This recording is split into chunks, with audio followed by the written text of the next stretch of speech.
As we discussed yesterday, the teachings of the prosperity gospel movement can sound good and seem like they're biblical when they really aren't. Here are a few examples for you to consider.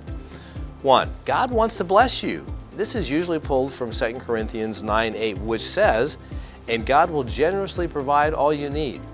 Then you'll always have everything you need and plenty left over to share with others." That sounds good, right? But here's the problem. It's taken out of context.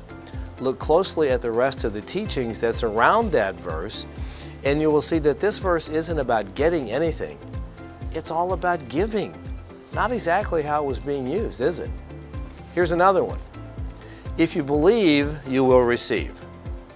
This one comes straight from Matthew 21:22, which says, "You can pray for anything, and if you have faith, you'll receive it." That's another one that sounds right, doesn't it? I mean, based on that verse, it's a logical conclusion. But again, if you look at the verses around it, you'll see that Jesus was basically saying to his disciples that they would be amazed at what could be done through the power of genuine, strong faith in God. This was in response to the crowds who had been following them and doubting who Jesus claimed to be. Here's the third one. With faith, nothing is impossible. This is commonly connected to Matthew 17:20, which says, "I tell you the truth, if you had faith even as small as a mustard seed, you could say to this mountain, 'Move from here to there,' and it would move. Nothing would be impossible." Do you remember when Jesus sent the disciples out in pairs and told them not to take anything with them? Not extra clothes or food or anything. They were just supposed to go out and heal people. But a couple of them came back because they were having a difficult time healing some people. Do you remember that?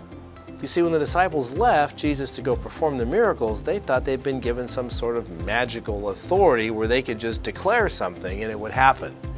And it didn't. So they returned to Jesus disillusioned and confused. You see, Jesus wanted them to learn that it wasn't in their power or by their strength, but only through their dependence on God that they could perform these miracles. The amazing power of God will do amazing things, but there's one key ingredient. It all has to be in line with the will of God. That's the key. The most significant prayer ever prayed that was for something out of God's will was at Gethsemane, when Jesus prayed for God to take the cup from him. In other words, Jesus did not want to walk forward to what he knew was ahead.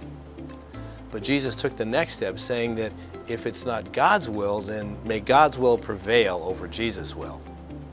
And I think that's where too many of us pull up short in our understanding of God and the prosperity he wants us to have. And one last one for today. Ask and it will be given to you. Now, this is a favorite one of many people. And it comes from Matthew 7:7, which says, "Keep on asking and you'll receive what you ask for. Keep on seeking and you will find. Keep on knocking and the door will be open to you." Well, let's put that one in context too. What is Jesus talking about there? He was teaching here about persistent prayer, not about being a genie in a bottle and getting whatever you want. It was asking, making your petitions known to God, and then seeking. Seeking what? Seeking His will and His way, and then knocking.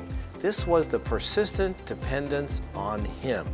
So the focus wasn't about on getting what we want if we just keep asking.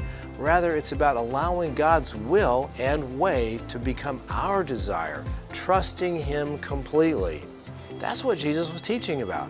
Persistent prayer and knowing where the power is and where the focus needs to be when we're in stressful situations of life. I come back to the questions I asked yesterday at the start of this topic. How big is your God? What's your relationship with Him? Do you see Him as Santa Claus? Well, that's not the way God works.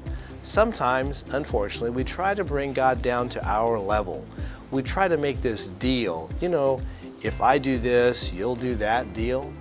I went to church every week, so now you should help me get that promotion I've been wanting. That's not the way God works. Always consider context when you are making claims about God's promises from the Bible. It's critical to understanding His will and His way.